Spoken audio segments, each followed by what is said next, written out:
ये छोटी सी गांव की क्रिसमस की सुबह बहुत ही जादू भरी है। छतों पर बर्फ है और हर तरफ रंग बिरंगी क्रिसमस लाइट्स चमक रही हैं। आन्या और टॉम बर्फ में खेल रहे हैं और खुशी से हंस रहे हैं।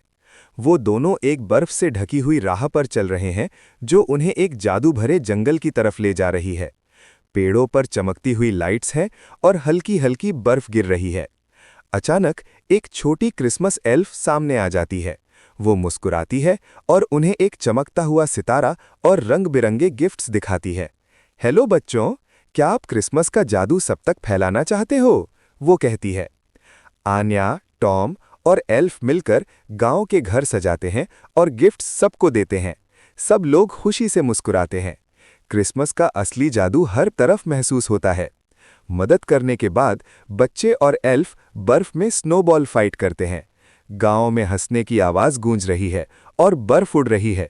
कितनी प्यारी और जादू भरी दिन है। अचानक सांता क्लॉज अपनी स्ले में गांव के ऊपर से आता है। वो आन्या और टॉम को हाथ हिलाकर क्रिसमस की खुशी और उनकी मदद के लिए शुक्रिया कहता है। सांता और एल्फ के साथ मिलकर बच्चे गांव के सब लोगों को गिफ्ट्स देते हैं। हर तरफ खुशी और रोशनी का जादू है। आखिर में सब लोग बड़ा क्रिसमस ट्री के आसपास इकट्ठा होते हैं। आन्या और टॉम चमकता हुआ सितारा हाथ में पकड़े खुश हैं। हल्की बर्फ गिर रही है और गांव में सब लोग मिलकर क्रिसमस सेलिब्रेट कर रहे हैं। मैरी क्रिसमस सबको।